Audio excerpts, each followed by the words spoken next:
खोखले और मसनूई तहजीब के अलंबरदारों की लाशें गिरी सबसे ज़्यादा। अगर कोरोना जैसे वायरस बीमारी से कोई बचा सकता था किसी का तरीक़ा, तो मोहम्मद रसूलुल्लाह का तरीक़ा बचा सकता था। सुभान अल्लाह। 1450 साल पहले मोहम्मद रसूलुल्लाह ने कहा, जब तुम्हें खाना खाना हो तो हाथ धोकर खाओ। तो लोग कहते थे कि व्हाट इज नीड, क्या जरूरत है मौलाना हाथ धोकर खाना खाने की, क्या व्हाट इज नीड, क्या फायदा, व्हाट इज बेनिफिट बताइए।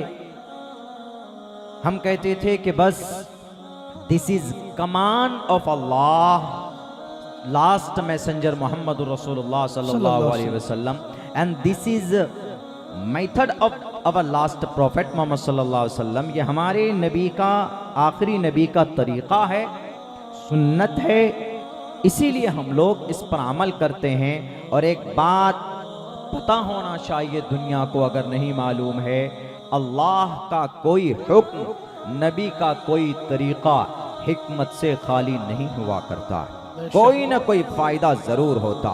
हमारी अकल छोटी हो सकती, हमारा समझ का दायरा बहुत कम हो सकता है, लेकिन अल्लाह तबारक व तआला ने जिनके सदक़े में इस जहान को पैदा किया, वो अल्लाह का हुक्म, वो अल्लाह जिसने, जो क्रिएटर ऑफ द वर्ल्ड, वो अल्लाह मेड द होल वर्ल्ड, अल्लाह ने पूरी दुनिया को बनाया, इंसानों को बनाया। वो अल्लाह जानता है इंसान को कब किस चीज की जरूरत है। वो अल्लाह जानता है कि यहाँ इस जमीन पर बसने वाले किस इंसान को कब क्या चाहिए, किसके हक में क्या बुरा है, क्या भला है, उससे बेहतर कोई नहीं जान सकता। वो अल्लाह के नबी अलैहिस्सलातु वस्सलाम को इस दुनिया के गाइडर, रहनुमा और रहबर बनाकर भेजता है और कहता है कि नबी जाओ, आप दुनिया वालों के लिए रहमत बनाकर भेजे गए। दुनिया नहीं समझती कि मोहम्मद कैसे हमारे लिए नबी। दुनिया वालों उठाओ, तारीख रकम करने वालों, नबी पाक अलैहिस्सलातु वस्सलाम इस दुनिया के लिए कैसे रहमत बनाकर भेजे गए। जब कोरोना आता है तो सारे आदमी परेशान हो जाते। एक साल तक मार्केट बंद हो जाती, दुकानें बंद हो गई। एक साल तक लोग अपने घरों में घुस गए इस मुहलिक बीमारी से बचने के लिए। कोई इलाज है? एक ही इलाज। कौन सा इलाज, कौन सा तरीका इस मुहलिक बीमारी से बचने के लिए? सिर्फ वो एक तरीका। दुनिया तुम नहीं जानते, तुम्हें मानना पड़ेगा। अल्लाह तबारक व तआला ने हमारे नबी को इस कायनात का रक्षक बनाकर भेजा है।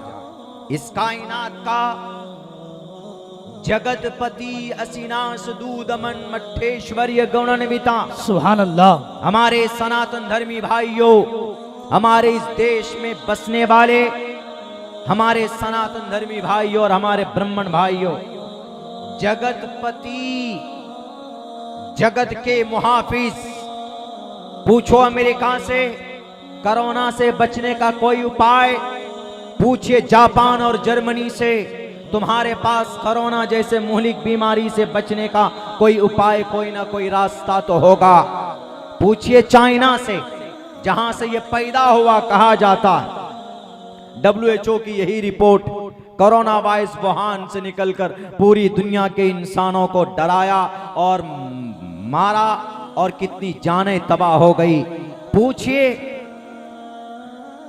टेक्नोलॉजी की दुनिया में 70% हिस्सेदारी चाइना की, उनसे तुम्हारे पास इस बीमारी से बचने का रास्ता है। पूछिए मोसाद से, दुनिया की सबसे मजबूत इंटेलिजेंस, कि ये परिंदा इस पेड़ पर क्यों बैठा, वो पता लगा सकते। पूछे उनसे भी कि है तुम्हारे पास कोई रास्ता, कोरोना जैसे मुहलिक बीमारी से बचने का कोई रास्ता, कोई उपाय है? वो वही तरीका बताएगा, जो तरीक़ा मोहम्मदुर रसूलुल्लाह सल्लल्लाहु अलैहि वसल्लम ने 1450 साल पहले बताया था। सुभान अल्लाह। दुनिया नहीं मानती। हम हाथ धोकर क्यों खाते हैं? अब इसका साइंटिफिकली रिसर्च कीजिए।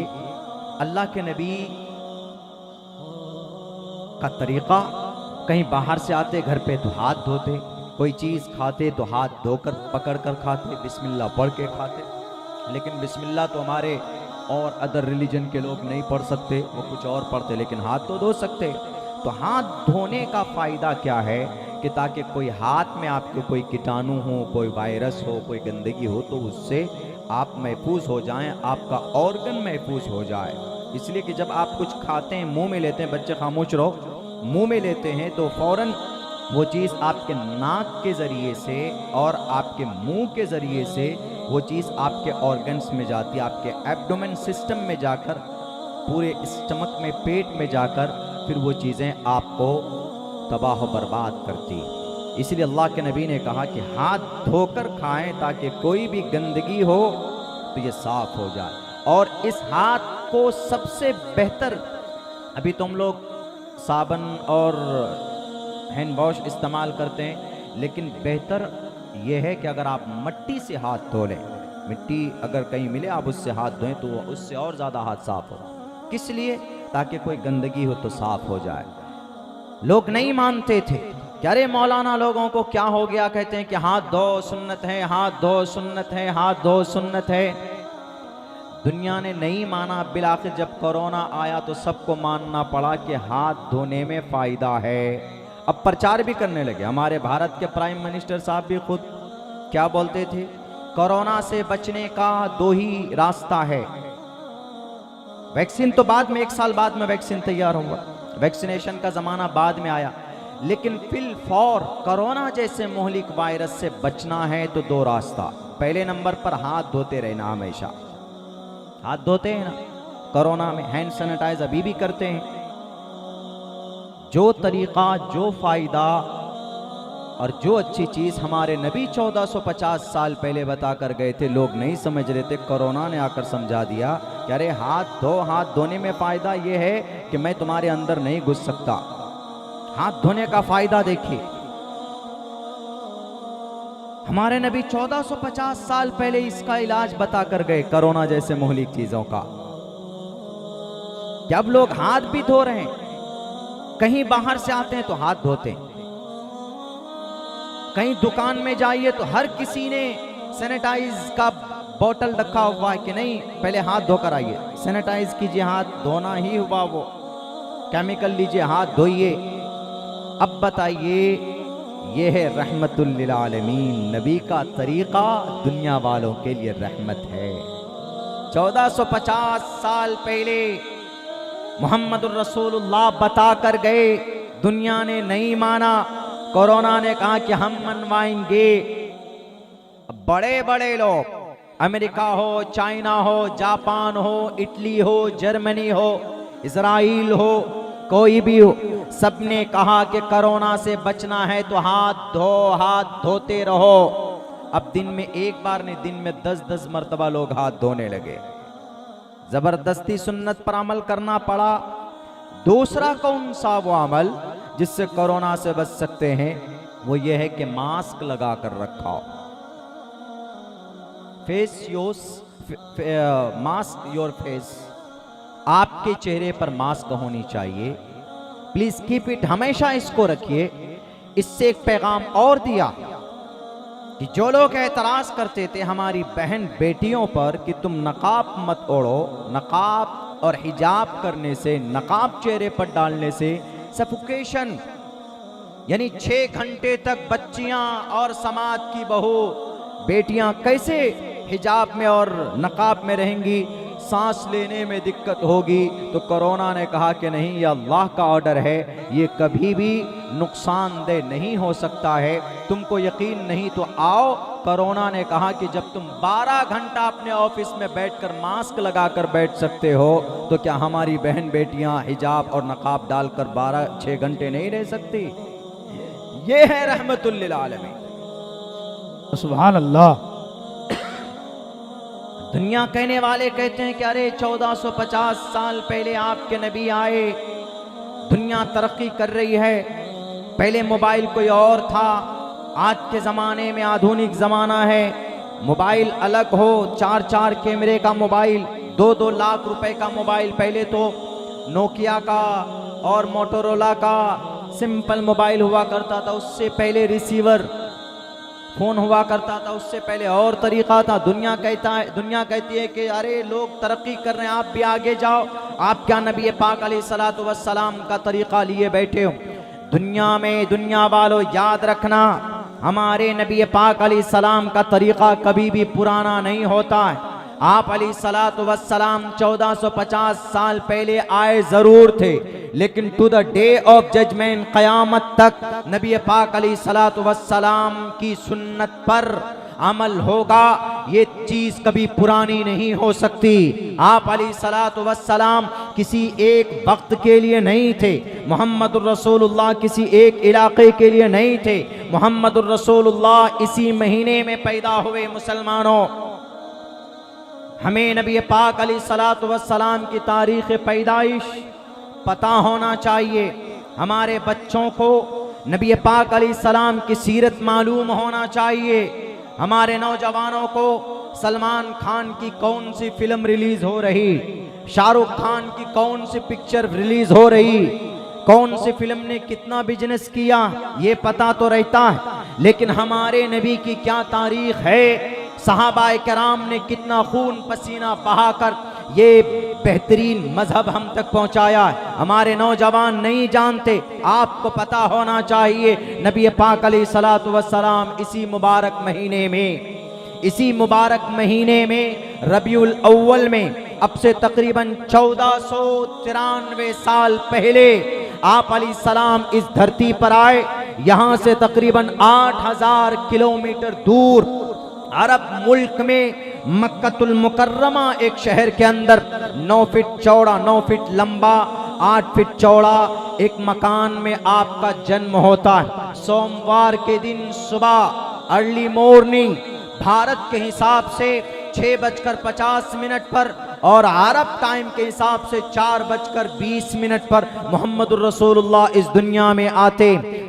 तकरीबन 22 अप्रैल 571 ईस्वी, 22 अप्रैल 571 ईस्वी को नबी पाक अलैहिस्सलातु वस्सलाम अब्दुल्ला के घर सोमवती के कोख, आमिना के कोख से कुरैश खानदान में, घराना कुरैश कबीला में, खानदाने हाशिम में मोहम्मदुर रसूलुल्लाह सल्लल्लाहु अलैहि वसल्लम इस दुनिया में आते। आप अलैहिस्सलातु वस्सलाम आए, जब आपका जन्म हुआ था उस वक्त मोहम्मदुर रसूलुल्लाह सल्लल्लाहु अलैहि वसल्लम के वालिद मोहतरम नहीं थे। ये पैगाम सिर्फ कुरान और हदीस में नहीं है, ये पैगाम हमारे कुरान और शरीयत से नफरत करने वाले इस देश के अंदर हमारे कुछ सनातन धर्मी भाई हैं, कुछ हैं, यू कैन काउंट देम, आप उनको उंगलियों में गिन सकते हैं, उठाओ, आपकी किताब में मौजूद है।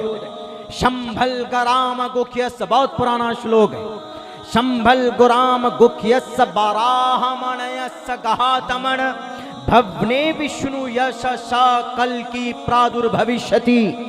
डॉक्टर वैद प्रकाश उपाध्याय, पंडित वैद प्रकाश उपाध्याय, डॉक्टर M.A. श्रीवास्तव इस मंत्र की तशरीह यूं करते, शंभल ग्राम, ग्राम मीन्स जगह, संभल मने अमन, अमन की जगह। शंभल ग्राम को उर्दू में ट्रांसलेट करेंगे तो आता है दारुल अमन। दारुल अमन को हाजल बलदिल अमीन, अमन की जगह, अमन का शहर मक्कतुल मुकर्रमा को कहा जाता है। और शंभल ग्राम का तर्जमा हुआ मक्का। शंभल ग्राम गुख्यस बराहमणयस। हमारे हिंदू धर्म में, हमारे सनातन धर्म में, हमारे ब्रह्मनिज्म के अंदर, पुराणों के अंदर ये भविष्य पुराण का मंत्र है। 8 Quran, there are 18 Qurans are available, you can study, you can find them all books. आप सारी किताबें पढ़ सकते हैं। भविष्य पुराण, कल की पुराण, मत्स्य पुराण, भागवत पुराण, गरुड़ पुराण, आदि पुराण, शिव पुराण, 18 पुराण है। उस पुराण में हमारे नबी के पैदा होने का चर्चा, आप अलैहिस्सलाम 1492 साल पहले पैदा हुए, लेकिन ये श्लोक, ये मंत्र 7872 साल पहले, क्या कहने, सुभान अल्लाह, 872 साल पहले सुभान अल्लाह, संस्कृत जुबान के अंदर ईश्वर ने, अल्लाह ने मेंशन कर दिया था और कहा था कि दुनिया वालों, अरबी जुबान नहीं जानते, संस्कृत जुबान जानते हो। क्योंकि एक कौल, एक रिवायत ये भी है हिस्ट्री की, हदीस की नहीं, कि हजरत नूह अलैहिस्सलाम, जिसको हमारे हिंदू भाई मनु बोलते हैं, महाजल पलवान वाले मनु, इस मनु की जुबान संस्कृत जुबान थी। ब्रह्मा ने खुश होकर इनको गिफ्ट किया था संस्कृत लैंग्वेज, और उसी लैंग्वेज के लिए कहा गया मलेच्छ भाषा कीर्तातैन वेद वाक्य प्राण मुखा। जिस वक्त मनु को संस्कृत जुबान ब्रह्मा के तरफ से वरदान हुआ, तब से लेकर ये लैंग्वेज चली आ रही है। हजरत नूह अलैहिस्सलाम, मनु को हम लोग नूह बोलते हैं, और हम लोग जानते हैं कि नूह अलैहिस्सलाम की तारीख बहुत पुरानी, 6000 साल पहले की उनकी तारीख है। तो उनके हिसाब से, हमारे सनातन धर्मी भाइयों के हिसाब से, तकरीबन 8000 साल पहले नबी की आमद की पेशीन गोई, नबी के पैदा होने की जगह को बयान किया, और यूं कहा शंभल गराम, अमन की जगह।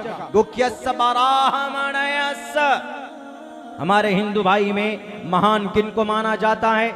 जो ब्राह्मण होते हैं। ब्राह्मणयस, ब्राह्मण खानदान में घराना बनी हाशिम, आप अलैहिस्सलातु वस्सलाम का जो घराना था पूरा का पूरा, जो खानदान, वो बनु हाशिम। लेकिन जो कबीला था कबीले कुरैश, और सबसे बेहतर कबीले में आपको पैदा किया, और उसी बेहतर कबीले को, कबीले कुरैश को संस्कृत में ढाल कर यूं करके बताया ब्राह्मणयस।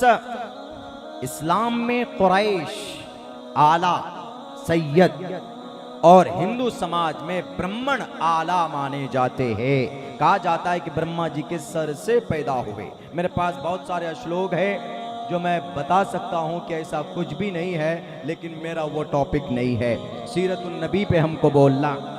ब्राह्मणेस कहा तमन भवने विष्णु यशा, विष्णु यश, विष्णु पालने वाले खुदा को कहा जाता है अकॉर्डिंग टू द हिंदुइज्म। हमारे हिंदू भाइयों के अकीदे के हिसाब से जो पालनहार है इस पृथ्वी का, इस वर्ल्ड का, इस परलोक का, इस पृथ्वी लोक का, वो विष्णु है।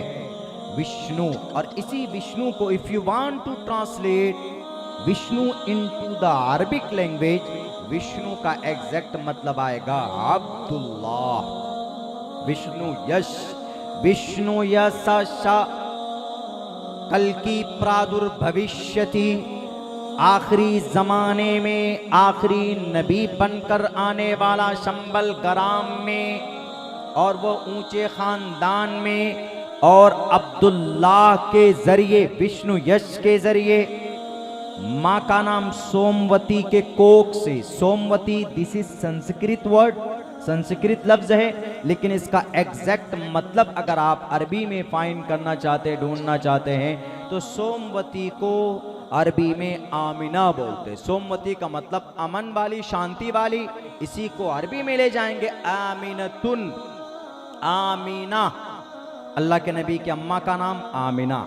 सोमवती के कोख से, आमिना के कोख से अब्दुल्लाह के जरिए शादी हुई। 3 महीने के बाद ख्वाजा अब्दुल्ला को सफ़र में जाना पड़ा तिजारत के लिए, तो आप वहीं पर आपका इंतकाल हो गया।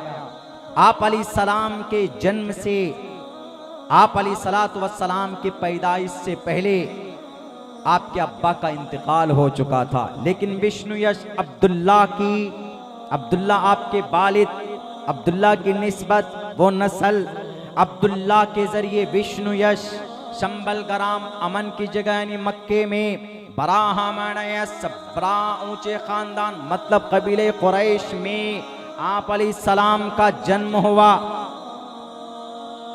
ये किनकी रिपोर्ट है, किनकी तहकीक है?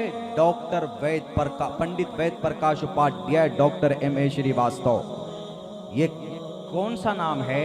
हिंदू बनारस यूनिवर्सिटी जाइए, वहां के एक रिटायर प्रोफेसर का नाम डॉक्टर M.A. श्रीवास्तव है। उन्होंने ये तशरीह की है कि इस मंत्र का एक एक लफ्ज किसी पर फिट आता है तो मोहम्मद रसूलुल्लाह सल्लल्लाहु अलैहि वसल्लम। सुभान अल्लाह, सुभान अल्लाह। तो आप अलैहिस्सलातु वस्सलाम की तारीख पैदाइश, आप अलैहिस्सलातु वस्सलाम के पैदा होने की जगह, नौजवानों एक्टर और एक्ट्रेस का नाम याद करने से कुछ भला नहीं होगा, बल्कि हमारे और आपके लिए अल्लाह तबारक व तआला ने जिनको रहमो करम बनाकर भेजा, आज इस वक्त हमारे नबी की एक सुन्नत पर अगर कोई मुसलमान अमल करता है, मन अहया सुन्नती इंद फसादी उम्मती फलहु अज्रु मियति शहीद, 100 शहीदों का सवाब अल्लाह तबारक व तआला उसको अता फरमाते।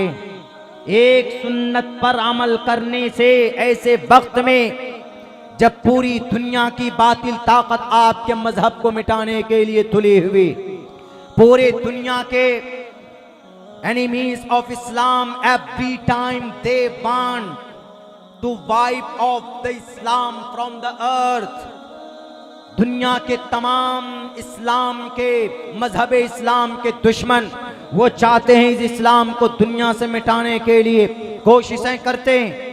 आपके शरीयत के खिलाफ प्रोपेगेंडा होता है, आपके नमाज पढ़ने के खिलाफ जनाब डराया जाता है, पहले जहां मन में आए वहां नमाज पढ़ो, लेकिन आज दादागिरी ऐसी हो रही कि अगर आप कहीं पर खाली प्लेस पर, पब्लिक प्लेस पर नमाज पढ़ते हैं तो आपको मारा जाता है, आपको डराया और धमकाया जाता है। ये सिर्फ भय और डराने की कोशिश की जा रही। जो लोग अपनी ताकत का नाजायज इस्तेमाल करते, उन्हें बताओ, अरे हम उस मजहब के मानने वाले, हम उस नबी के मानने वाले जिन पर जुल्म ज़्यादती होने के बावजूद भी उन्होंने अपने जानी दुश्मनों तक को माफ किया, हम उस नबी के मानने वाले जिन्होंने इस दुनिया में किसी का बुरा नहीं किया उन्होंने, और किसी इंसान का एक कतरा खून तक नहीं बहाया। आज कोई ताकत पे आता है, आज किसी को पावर हाथ में, किसी के हाथ में पावर आती, ताकत आती, तो जनाब उन हत्थों पर लाचार इंसानों के ऊपर बम के बम बरसाते। देख लीजिए आज गवाह है, इसराइल ने फलस्तीन के ऊपर, गज़ा के ऊपर बम और गोलों की बरसात कर दी और पूरी दुनिया के लोग खामोश बने बैठे देख रहे हैं। क्या अमेरिका का इराक पर इस्तेमाल करना बमों का, क्या ये आतंकवादी नहीं है? या सीरिया के ऊपर बमों की बरसात करना यह आतंकवादी नहीं है? क्या इराक के बट्टी से ईंट बजा देना क्या यह आतंकवाद नहीं है? सिर्फ आपको आतंकवाद कुरान में नजर आता है, सिर्फ आतंकवाद आपको मुसलमान नजर आता है।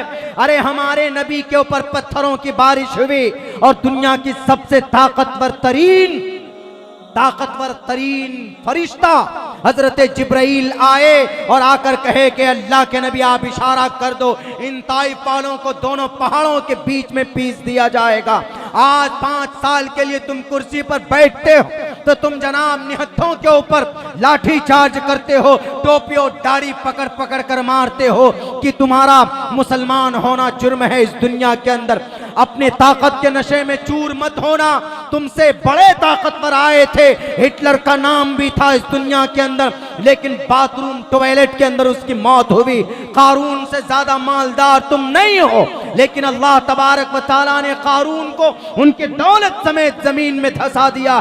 फिरौन से ज्यादा हुक्मरानी तुम्हारी नहीं हो सकती, लेकिन दरिया दजला और फुरात मौजूद है। जाकर देखो दरियाए नील से पूछो कि दरियाए नील फिरौन का क्या हश्र हुआ है। आज तक फिरौन बैन समाई वल अर्ज मुअल्लक, इसराइल के जालिम हुक्मरानों दुनिया के जालिम हुक्मरानों, इस देश के अंदर अपने मसनूई बुलडोजर पर जनाब इतराने वालों, अल्लाह तबारक व तआला के तरफ से जिनकी ताकत की कसमें रब खाता, जिब्राईल अमीन इतने बड़े ताकतवर हैं। अल्लाह के नबी अलैहिस्सलाम को परेशानी के वक्त में अल्लाह कहता है कि जिब्राईल, तेरी ताकत से बढ़कर इस दुनिया में कोई ताकतवर नहीं है।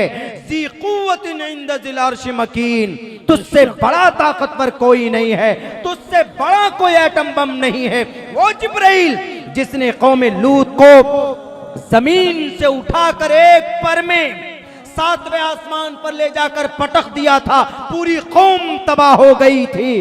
वो ताकतवर फरिश्ता कहता है कि ऐ नबी, आप इशारा तो करो, अभी इनका तख्ता पलट देते हैं। हमारे नबी ने कहा कि जिब्राईल, अल्लाह ने मुझे इस धरती पर, अल्लाह कहता है कुरान में कि मोहम्मद अना रब्बुल आलमीन, मैं इस कायनात का रब हूं, लेकिन ए मोहम्मद, आप इस कायनात के लिए रहमतुल लिल आलमीन बनाकर भेजे जा रहे हैं। सुभान अल्लाह। बेशक जनाबे मोहम्मदुर रसूलुल्लाह सल्लल्लाहु अलैहि वसल्लम ने अपनी ताकत का नाजायज इस्तेमाल नहीं किया। लोग करते हैं आज, किसी के पास एटम बम है, उसका नाजायज इस्तेमाल होता है। किसी के पास बुलडोजर है तो उसका भी नाजायज इस्तेमाल होता है। किसी के पास और कोई ताकत है तो उसका नाजायज इस्तेमाल होता है। आप बड़ा जब नहीं होते जब आप अपनी ताकत का इस्तेमाल करते, बल्कि बड़ा जब माने जाते हैं ताकत होने के बावजूद आप अंडर कंट्रोल होते हैं, आप कंट्रोल करते हैं, फॉरगिवनेस, माफ करते हैं आप। और ये सिफत मोहम्मदुर रसूलुल्लाह सल्लल्लाहु अलैहि वसल्लम। बेशक मेरे भाइयों, मैंने एक बात कही थी आप लोगों से कि मोहम्मदुर रसूलुल्लाह 100 लोगों में महान, सबसे महान मोहम्मदुर रसूलुल्लाह थे। कैसे? श्री रामचंद्र जी हमारे हिंदू भाइयों के अकीदे का मरकज़, मर्यादा पुरुषोत्तम, जिनके ऊपर एक किताब लिखी गई, एक नहीं दो, वाल्मीकि रामायण, रामचरितमानस, तुलसीदास की।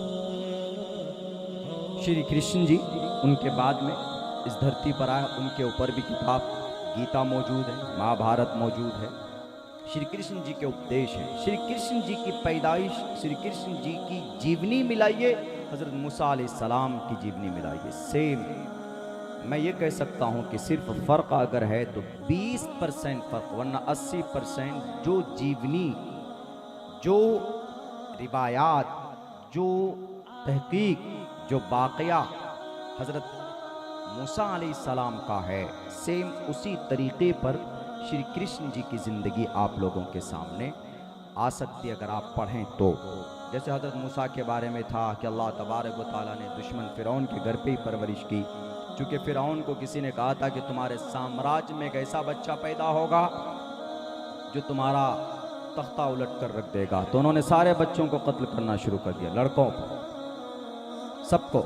वही ज़ब्बिहून अब्नाअकुम, सारे बच्चों को ज़िबा करता। लेकिन अल्लाह तबारक व तआला ने एक बच्चा ऐसा, पूरी एक रिवायात कुरान करीम के अंदर एक मेथड, एक तरीक़ा अल्लाह तबारक व तआला ने बताया है कि हज़रत मूसा को फ़िरौन के घर पे परवरिश होकर बहरे कैसे उनका ख़ात्मा करते हैं। सेम इसी तरीक़े पर राजा कंज, श्री कृष्ण जी के मामू, जालिम बादशाह माना जाता है, जैसे वहाँ फ़िरौन था, यहाँ राजा कंज था। तो किसी ने कहा ज्योतिषी ने कि तुम्हारे साम्राज्य में भी कोई ऐसा बच्चा पैदा होगा जो तुम्हारे इस पूरी साम्राज्य को खा जाएगा, निगल लेगा, तो सब बच्चों को कत्ल कर देता था। तो बहरे कैफ इनकी माँ ने श्री कृष्ण के पैदा होते ही एक लकड़ी के गट्ठर में डालकर गंगा में डाल दिया। गंगा पार एक बस्ती में, वहाँ पर किसी ने उठाया और उनकी परवरिश हुई। फिर वो गंगा से आए, गंगा क्रॉस करके आए, आने के बाद राजा कंज अपने मामा का वध किया और वो पूरी गद्दी उन्होंने अपने अब्बा के हवाले कर दी। उसके बाद अपने कौम के लोगों को लेकर चला गया। बरकत, मैं ये कहना चाहता था कि ये दो बड़े महान इंसान, महापुरुष हैं अकॉर्डिंग टू द ऑथेंटिक धर्मशास्त्रा उसके अंदर, लेकिन इस दुनिया तक के लिए उनकी अच्छी बातें कुछ है। मर्यादा पुरुषोत्तम, पूछिए भाई, इस दुनिया के लिए एक रोल मॉडल, इस दुनिया के लिए उनको माना जाता मर्यादा पुरुषोत्तम। नबी पाक अलैहिस्सलातु वस्सलाम से पूछिए, उनकी तहकीक, उनकी सीरत के बारे में पूछिए। Who was the last prophet? आप कहेंगे कि last prophet was born in Mecca and Muhammad Rasulullah Allah sent down to the earth and for the all person. Allah sent down to the earth and to teach the all people. Mohammad सिर्फ नबी बनाकर भेजे गए तो सिर्फ मुसलमानों के लिए नहीं, सबके लिए, सबके लिए। इसीलिए कहा गया संस्कृत जुबान में कहा गया, सिर्फ मोहम्मद एक ऐसे व्यक्ति हैं, एक ऐसे नबी और रसूल हैं जिनका चर्चा बाइबल में, जिनका जिक्र फारकुलीत में, जिनका तज़किरा कुरान और हदीस में तो है। लेकिन हमारे सनातन धर्मी भाइयों की जो मजबूत मजबूत किताबें हैं, ऋग्वेद, यजुर्वेद, सामवेद, अथर्ववेद, जैसे हम मुसलमान कुरान मानते हैं, ऐसे हिंदू भाई वेद को मानते हैं। उस वेद में कहा गया अनस्वंता सत्पतिर्मामहे मेघावा चैतिष्ठो असुरो मगोणा त्रिविष्णु अग्निदशाभि सहस्त्रार वैश्वानरः। अच्छी बातों को लेकर आगे बढ़ेंगे। कौन बढ़े? मोहम्मद। 13 साल तक पत्थरों की बारिश हुई, जुल्म सितम के पहाड़ तोड़े गए, तब भी आपने किसी इंसान का बुरा नहीं चाहा। आप एक अल्लाह के पैगाम को लेकर आगे बढ़ते रहे और आप अलैहिस्सलाम के अंदर इतनी अच्छी अच्छी बातें थी। कहा गया अष्टो गुणाः, यहाँ तो सिर्फ 8 गुण के बारे में कहा। अष्टो गुणाः, अष्टो गुणाः पुरुषम दीपयन्ति प्रज्ञा च कोलम च दम शुरुतं च प्राकर्मस्य बहुभाषिता च दानम यथाशक्ति कृतज्ञता च।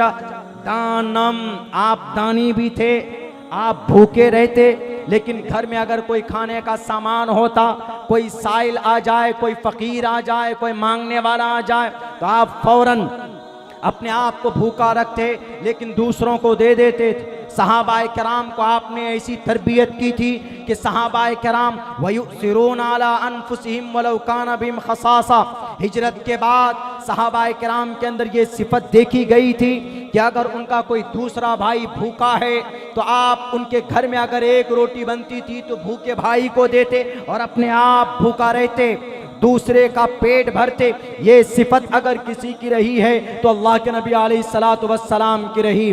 दानम यथाशक्ति, दानी भी थे, यानी खर्च करना दबाकर, कोई चीज अपने पास आ जाए ज्यादा तो बांट दिया करते थे। अम्मा आयशा रखती भी नहीं थी, बांट दिया करती थी। मोहम्मद रसूलुल्लाह सल्लल्लाहु अलैहि वसल्लम दानी के साथ साथ यथाशक्ति, यानी ऐसी शक्ति जिसका कोई अंत नहीं। मोहम्मद रसूलुल्लाह सल्लल्लाहु अलैहि वसल्लम के अंदर इतनी ताकत थी, दुनिया वालों, इतनी ताकत थी कि आप अलैहिस्सलातु वस्सलाम की ताकत का मुकाबला कोई माए का लाल नहीं कर सकता था। 10,000 जवान भी मिलकर नबी के एक बाजू को नहीं हिला सकते थे। लेकिन बताएं मुझे कोई, क्या आप अलैहिस्सलातु वस्सलाम ने अपने इस यथाशक्ति वाले बाजुओं का गलत इस्तेमाल किया हो?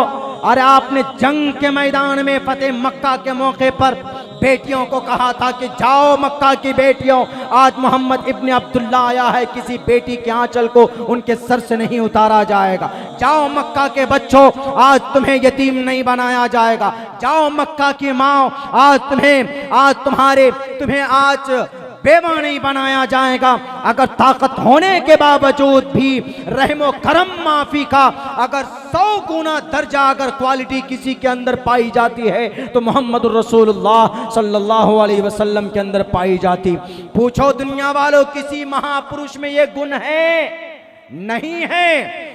बचपन से लेकर जवानी तक, नबूवत मिलने तक, नबूवत से लेकर आपके वफात तक, अगर किसी के अंदर सारी जिंदगी किसी भी की अगर काबिल तकलीद है, अमल किया जा सके जिनकी जिंदगी को देखकर, न तो श्री रामचंद्र जी, न तो कृष्ण जी, न तो गौतम बुद्ध सिद्धार्थ, न तो महावीर जैन स्वामी, न तो गुरु नानक, न तो गुरु गोविंद सिंह, कोई नहीं है। अगर कोई है तो वो सिर्फ मोहम्मद रसूलुल्लाह सल्लल्लाहु अलैहि वसल्लम है जिनकी जिंदगी पर अमल किया जा सके। वो क्रिश्चियन राइटर कहता है बस there is only one person, एक शख्स है जिनकी बचपन की भी जिंदगी देखिए तो एकदम बिल्कुल अलग है, अलग मोहम्मद रसूलुल्लाह की जिंदगी एकदम अलग। कौन कहता? क्रिश्चियन। दुनिया की सबसे बड़ी, दुनिया का सबसे बड़ा मजहब क्रिश्चियनिटीज है। क्रिश्चियन जिन्हें हम नसारा बोलते हैं, सबसे ज्यादा अपने ये धर्म क्यों फैलता है इतना क्रिश्चियन? चूंकि ये अपने धर्म के फैलाने में लड़कियों तक का इस्तेमाल करते हैं, सब कुछ कुर्बान कर देते हैं। क्रिश्चियन ईसा अलैहिस्सलाम को मानते हैं। इनमें भी 3 फिरके, और क्रिश्चियन से एक कदम और बल्कि पहले कौन है? यहूदी, जोडाइज्म जिनको बोलते हैं। और यही यहूदी है इस्राइल में बसे हुए। इनकी तारीख में इसके ऊपर मुझे स्पीच देनी है, लेकिन कल देनी है, आज नहीं। कल मैं आजमगढ़ उत्तर प्रदेश में मेरा प्रोग्राम है, मैं वहाँ पर यहूदी की तारीख क्या, ये जो इस्राइल में यहूदी फ़लस्तीन के ऊपर बम बरसा रहे हैं वो यही यहूदी हैं। इन्हीं को इस्राइल के नाम से फ़लस्तीन के अंदर बसाया गया, और ये बरतानिया ने बसाया है। और ये कब बसाया है?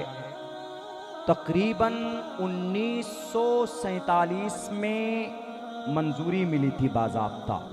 और मेरे भाइयों, यहूदी कितने हैं पूरी दुनिया में? पूरी दुनिया के अंदर यहूदी 1 करोड़ भी नहीं है, पूरी दुनिया। लेकिन इस वक्त सबसे ताकतवर कोई कौम है, वो यहूदी। हालांकि अल्लाह कुरान में कहता है मग़ज़ूबी अलैहिम, तमाम मुफस्सिरीन ने यह बात लिखी है कि मग़ज़ूबी अलैहिम, जिन पर अल्लाह का गज़ब नाजिल हुआ, तमाम मुफस्सिरीन का, उलमा किराम बैठे हैं, मैं तो एक तालिबे इल्म हूँ, वह ज़्यादा तफसीर से आपको बता सकते हैं, लेकिन मैं इतना जानता हूँ, मैंने पढ़ा है कि मग़ज़ूबी अलैहिम बिल इत्तिफ़ाक़ तमाम मुफस्सिरीन ने इसका मतलब यहूदियों को लिया है। मग़ज़ूबी अलैहिम वलज़्ज़ालीन से नसारा मुराद है, मग़ज़ूब से यहूदी। अल्लाह का गज़ब नाजिल हुआ, उसके बावजूद भी सबसे ज्यादा पिटने वाली कौम, सबसे ज्यादा लूटने वाली कौम, सबसे ज्यादा जलील और रुस्वा कौम इस धरती पर, इस दुनिया के अंदर कोई है, वो यहूदी है। लेकिन आज की तारीख में सबसे ज्यादा स्ट्रॉन्ग कोई कौम है, सबसे ज्यादा ताकतवर कोई कौम है, तो वो यहूदी।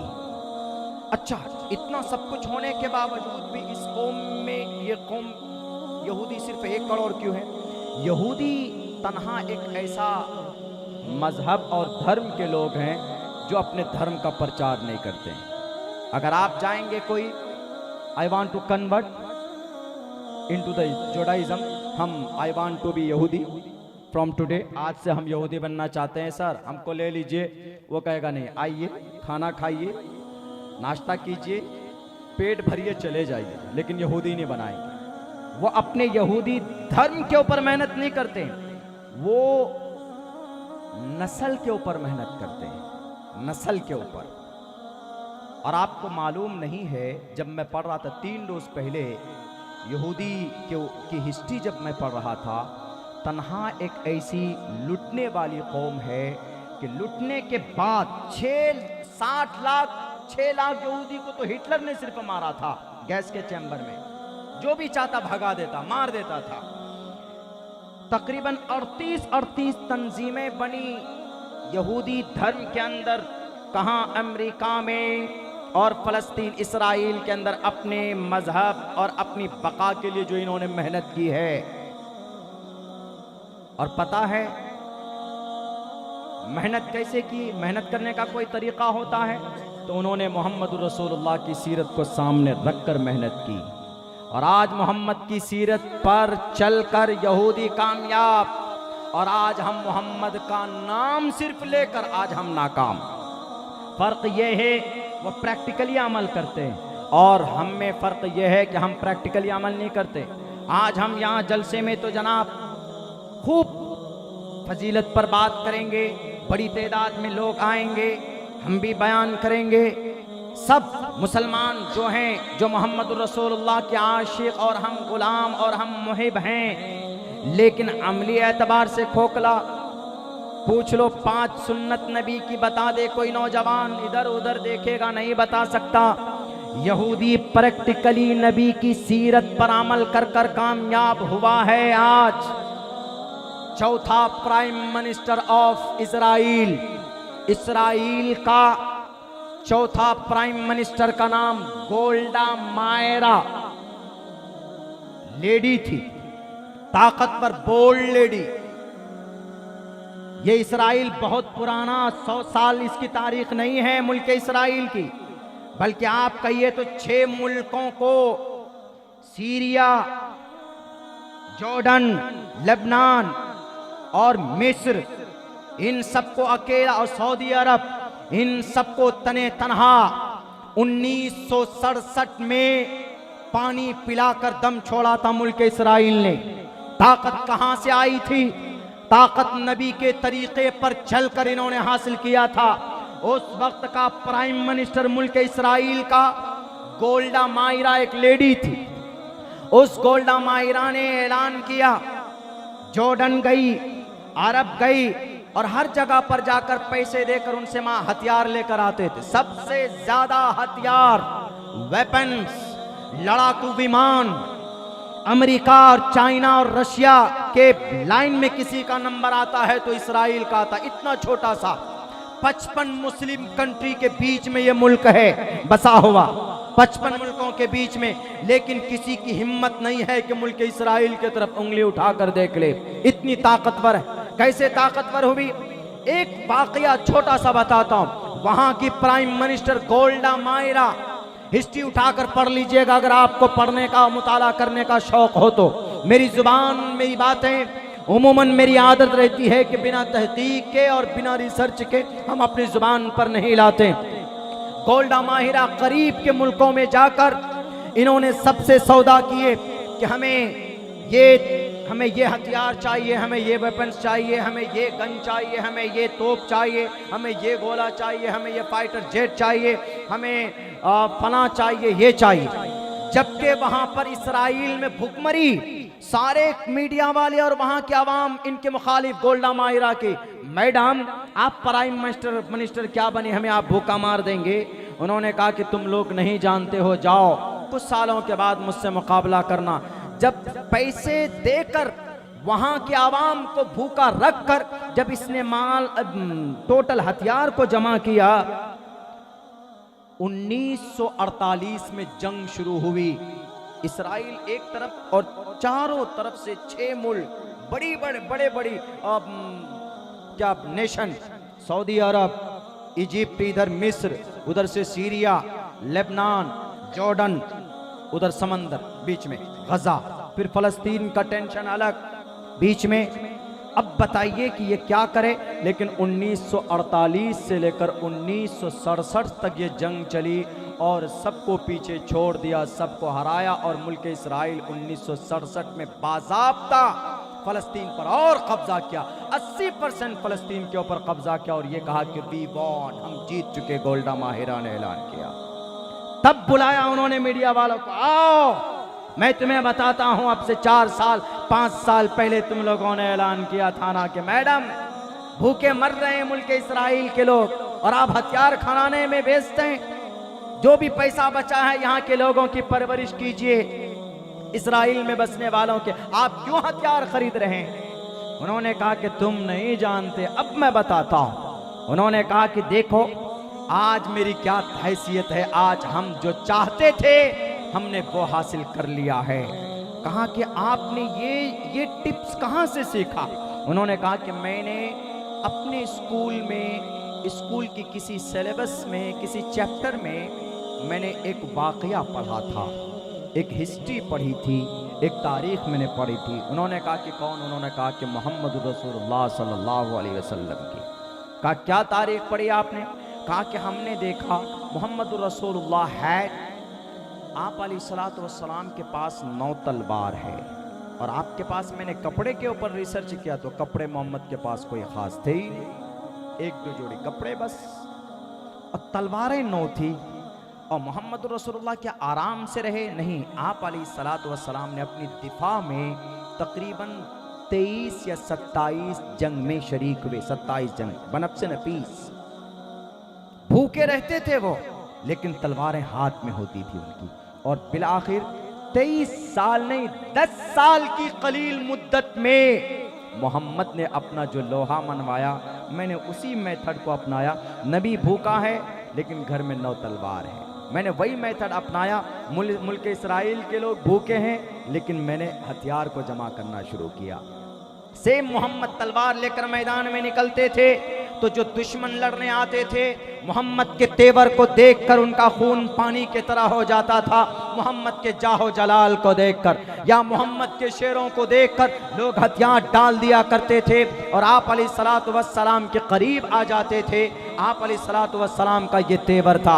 हमने मोहम्मद का तरीका अपनाया और आज हम कामयाब हुए। मुल्क इसराइल जो कामयाब है नबी पाक अलैहिस्सलातु वस्सलाम की सीरत को अपनाकर, और आज ये कौम पूरी दुनिया में रुस्वा है, जलील है, तो सिर्फ नबी का नाम लेवा हम जुबानी, नबी के नाम पर तो जनाब तकरीरें करते हैं, नबी के नाम का हम दम भरते हैं, नबी के नाम पर जनाब बहुत सारे हम अशार भी पढ़ते हैं, नबी के नाम पर कसीदे लिखते हैं, नबी के नाम के ऊपर आर्टिकल्स तैयार करते हैं। लेकिन अमली एतबार से ये मुसलमान कौम खोखली है, खोखली। नबी की कोई सूरत सीरत इनकी जिंदगी के अंदर नहीं। याद रखो दुनिया वालों, नबी पाक अलैहिस्सलातु वस्सलाम के अल्लाह का कुरान कहता है, या अय्युहल्लज़ीना आमनू मन यर्तद्द मिनकुम अन दीनिही फसौफ यातिल्लाहु बिकौम। अगर तुम कुरान से, शरीयत से, अगर तुम सुन्नत से, मोहब्बत से, नबी की मोहब्बत से, उनकी इताअत से और उनकी सुन्नत से अगर अपने रुख को मोड़ लोगे, तो अल्लाह तबारक व तआला को कोई जरूरत नहीं है तुम्हारे सामने किसी और कौम को लाकर खड़ा करके वो दुनिया के अंदर मिसाल कायम कर सकता है वो रब, और बता सकता। ये तारीख गवाह है, अल्लाह तबारक व तआला का निजाम है। अल्लाह की शरीयत को जो भी अपनाएगा, भले ही क्रिश्चियन हो के यहूदी, उलमा बैठे हैं पूछ सकते, नबी की सुन्नत को अगर कोई यहूदी अपनाता है तो वो दुनियावी एतबार से जरूर कामयाब होता। कुरान के हुक्म के मुताबिक कोई जिंदगी गुजारता है, भले ही वो सनातन धर्मी हो, भले ही 100 करोड़ देवी देवताओं को पूजता हो, लेकिन दुनिया के एतबार से वो जरूर कामयाब होगा। आखिरत में जन्नत जाने के लिए ईमान शर्त है, आखिरत में जन्नत जाने के लिए जनाब कुछ शराइत है, लेकिन दुनियावी एतबार से वो जरूर कामयाब होगा जो नबी के पैटर्न को अपनाएगा। पूछिए गोल्डा माहिरा से कि भाई इसराइल की तकदीर किसने बदली? गोल्डा माहिरा ने। गोल्डा माहिरा से कहा गया कि कौन सा तरीका अपनाया? उन्होंने कहा कि हमने नबी के 9 तलवारों वाला तरीका अपनाया, और जिसकी वजह से मुल्क इसराइल पूरी दुनिया में फाते माना गया। नबी का तरीका जो भी अपनाएगा वो दुनिया में जरूर कामयाब होगा। वो अलग बात है कि जन्नत जाने के लिए, वहाँ बुलंदी दर्जात के लिए, जन्नत पाने के लिए दैट इज़ ईमान कंपलसरी, वो ज़रूरी है। लेकिन इस दुनिया में अगर आप नबी की सीरत और सुन्नत से मोहब्बत नहीं करते हैं, साल में सिर्फ एक मरतबा हम जलसा कर लें या नबी के शान में हम अच्छे कसीदे पढ़ लें, नबी के नाम का चर्चा कर लें, नहीं, आमली ज़िंदगी में नबी की कितनी सीरत और सुन्नत आपकी ज़िंदगी में है वो काउंट करने की ज़रूरत है। मेरे नौजवानों, मेरे भाइयों, मेरे साथियों, हमें गर्व करना चाहिए। We should to be proud, हमें इस बात पर कि मोहम्मद रसूलुल्लाह सल्लल्लाहु अलैहि वसल्लम। कुछ लोग एतराज़ कर देते हैं ना इस बारे में कि अरे मोहम्मद रसूलुल्लाह की आप बात करते हैं, अब ये मॉडर्न आधुनिक ज़माना है, छोड़िए अब कुछ नई चीज़ें लाइए। मोहम्मद रसूलुल्लाह तो बहुत पुराने हो गए, मानते हैं हम, लेकिन आप कुछ नया ज़माना लेकर आइए। भाई क्या नया लेकर के आए इस ज़माने में? क्या बताइए, क्या लेकर आए कि जो नया? बोला आप लोग बड़े सुन्नत की बात करते हैं, फ़र्ज़ की बात करते हैं, नमाज की बात करते हैं, रोज़े की बात करते हैं, ज़कात की बात करते हैं, ये तो सिर्फ ज़ुबानी है। अच्छा एक बात बता दीजिए, मॉडर्न ज़माने पर अगर आप अमल करेंगे, मॉडर्न एतबार से अपने आप को वो दकियानूसी ख्याल जो दिमाग में है उससे बाहर कर लेंगे, तो क्या आप लोग कामयाब नहीं हो सकते? हम ये कहते हैं उनसे, अरे हमारे नबी दुनिया में भी इंसानों की कामयाबी का पाठ पढ़ाया आप अलैहिस्सलाम ने, और आखिरत में भी लोग कामयाब होंगे। क्या नए का क्या मतलब? कहते तिजारत के मैदान में आगे बढ़ो। हमने कहा कि क्या मोहम्मद रसूलुल्लाह ने मना किया? क्या आप अलैहिस्सलातु वस्सलाम ने तिजारत नहीं किया? तिजारत का चर्चा संस्कृत जुबान में देखिए, उस तरह यस्वदूमन तो 20 ऊंटनियों का चर्चा होता नबी पाक अलैहिस्सलाम के जीवन में। आज दुनिया में ताजिर किसको माना जाता है? कामयाब ताजिर हमारे देश में तो जनाब एक ही दो हैं, 1-2 नंबर पर अदानी साहब, अंबानी साहब। शेयर मार्केट में एनएफटी में कमी बेशी की जा सकती है, कमी बेशी। शेयर मार्केट में 20,000 करोड़ रुपए किसका आज तक पता ही नहीं चला, इसमें गड़बड़ घोटाला। तब इनको कहा जाता है कि फना साहब 1 नंबर पर ताजिर तिजारत की दुनिया में। अरे नाम तो जब हो काबिल तारीफ तो आप जब हैं जब आप पूरी ईमानदारी के साथ नाम कमाएं, तब तारीफ की जा सकती है। और ये भी पैगाम अगर किसी ने दिया है तो मोहम्मदुर रसूलुल्लाह सल्लल्लाहु अलैहि वसल्लम ने दिया। क्या नबी पाक अलैहिस्सलाम ने तिजारत करने से किसी को मना किया है? क्या मोहम्मदुर रसूलुल्लाह ने कारोबार करने से किसी को मना किया है? नहीं किया, बल्कि आप अलैहिस्सलातु वस्सलाम ने तिजारत का तरीका बताया, बिजनेस का एक मेथड, एक रास्ता बताया है। आज बड़ा ताजिर उनको माना जाता है दुनिया वालों, बड़ा ताजिर उनको जिसके पास बहुत पैसे हैं, करोड़ों रुपए हैं, एक से एक जनाब फॉर्म है, एक से एक ग्रुप है, चाहे वो शेयर मार्केट में एनएफटी को अप्स एंड डाउन करके घोटाला कर उस कुर्सी पर, उस जगह तक पहुंचा हो। लेकिन कुर्बान जाओ दुनिया वालों, मोहम्मद रसूलुल्लाह सल्लल्लाहु अलैहि वसल्लम की उम्र कितनी है? 20 साल की उम्र में नौजवानों और हमारे ताजिर भाइयों, 20 साल की उम्र में मोहम्मद रसूलुल्लाह सल्लल्लाहु अलैहि वसल्लम इतने बड़े ताजिर बन गए थे, इतने बड़े कामयाब ताजिर बन गए थे कि आप अलैहिस्सलाम का 20 साल की उम्र में आपको खिताब दिया गया। एक सच्चे ताजिर का आपका नाम पड़ा 20 साल की उम्र में, अस्सादिक और अल अमीन। और ये खिताब आप अलैहिस्सलाम को किसी रसूल ने, किसी नबी ने नहीं दिया था, बल्कि किसी मुस्लिम ने नहीं दिया था। उस वक्त तो कलिमे ला इलाहा इल्लल्लाह की तबलीग भी शुरू नहीं हुई थी। 20 साल की उम्र में मोहम्मद रसूलुल्लाह, आपको नबूवत 40 साल के अंदर मिली। 20 साल में आपको यह खिताब एक यहूदी ने दिया था, उसका नाम साइब बिन कैस अल मखजूमी। आप अलैहिस्सलाम तिजारत करते थे, आप अलैहिस्सलाम उधार पैसे लेकर सामान खरीद कर लाते और टाइम से पहले, वक्त से पहले साइब बिन कैस अल मखजूमी को पैसे वापस करके आते थे। आप अलैहिस्सलाम की ईमानदारी को देखकर उस शख्स ने, साइब बिन कैस ने कहा कि यह अल अमीन है, और आपकी सच्चाई को देखकर उस शख्स ने, यहूदी ने कहा कि मोहम्मद इब्न अब्दुल्लाह सच बोलता है, झूठा नहीं। 20 साल की उम्र में आप ताजिर बने। ए दुनिया वालों, पूछो इन लोगों से, इन करप्ट ताजिरों से जो शेयर मार्केट को खरीद कर ताजिर की दुनिया में नाम रोशन करना चाहते। कुर्बान जाओ, ईमानदारी के साथ अगर किसी ने नाम कमाया, अगर किसी ने सच्चे नाम का खिताब हासिल किया, अस्सादिक और अल अमीन का नाम अगर किसी ने खिताब दिया है मोहम्मद रसूलुल्लाह को, तो वह आप अलैहिस्सलाम की अमानतदारी की वजह से। इसीलिए तिजारत की मैदान में अगर कोई कामयाब बनना चाहता, if any person want to be a success, अगर कोई आदमी चाहता है कि तिजारत की मैदान में कामयाब हो, नबी की 20 साल जिंदगी मौजूद है, वो तिजारत की दुनिया में नबी के तरीके के मुताबिक अपने आप को कामयाब बना सकता। अगर कोई चाहता है कि नबी पाक अलैहिस्सलातु वस्सलाम 25 साल की उम्र में आपने कौन सा ऐसा काम किया था जिससे नाम हो, क्या आप सोशलिस्ट थे, क्या आप समाज सेवी थे? आप अलैहिस्सलाम से बड़ा समाज सेवी कोई नहीं हो सकता। अपने बीवियों को छोड़कर समाज सेवा करने वाला कोई समाज सेवी नहीं कहला सकता जनाब। लेकिन हमारे नबी ने यही 20 से 25 साल की उम्र में जुल्म हुआ था एक शख्स के ऊपर, उस शख्स का नाम ज़बीद नाम का वो शख्स था। आप अलैहिस्सलाम ने तमाम मक्का वालों को जमा करके कहा कि इस शख्स को इंसाफ मिलना चाहिए। आस बिन वाइल ने ज्यादती की थी।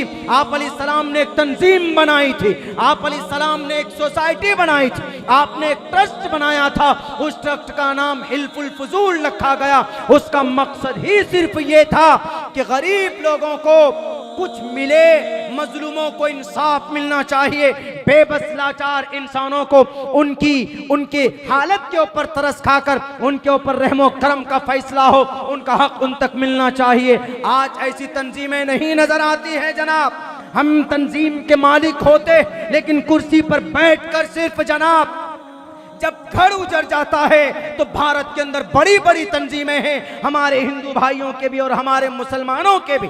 ये तंजीम सुन्नत रसूलुल्लाह है। आप अलैहिस्सलाम ने इस तंजीम के बैनर तले से गरीबों की मदद की है। कोई गरीबों की मदद करने वाला इस देश के अंदर तकरीबन 50% से ज्यादा गरीबी, कोई किसी के घर जाता है अनाज पहुंचाने? नहीं।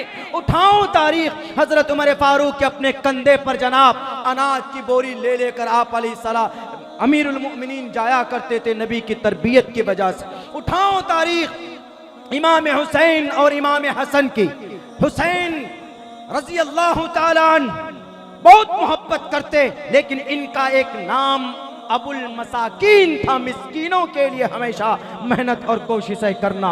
आज हम सिर्फ नाम लेते हैं, आज हम उनकी सुन्नत को अपनाने के लिए तैयार नहीं।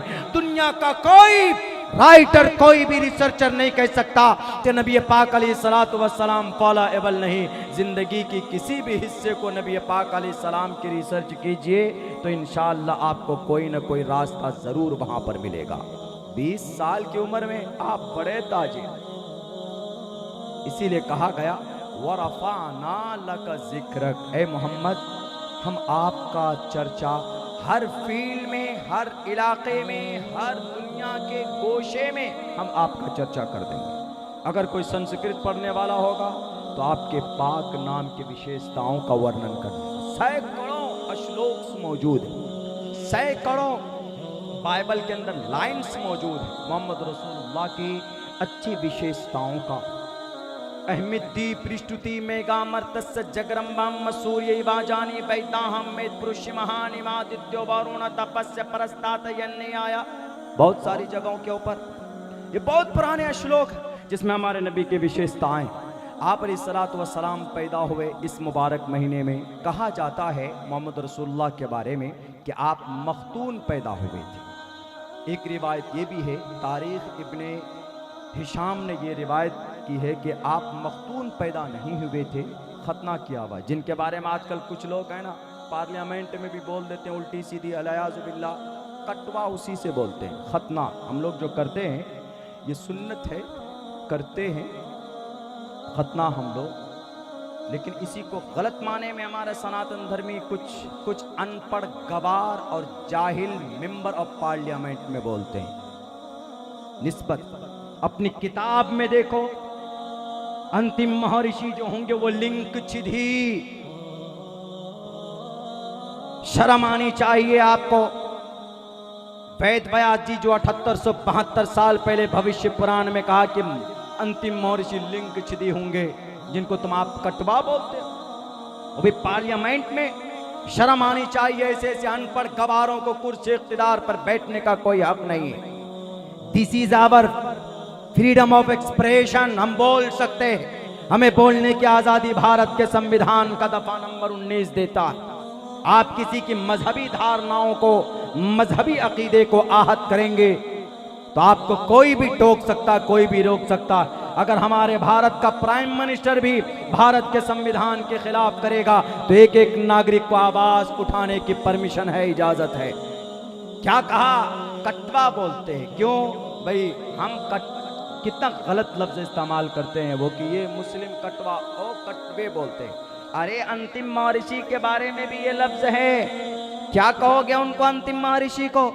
लिंक छिधी शिखाहिना सिमशरूधारी सदूशका उच्चलापि सर्वभक्षी भविष्यति जनोमम विना कोलम च पश्वस्ते शाम भक्षयामतामम मुस्लिने वसंसकारा।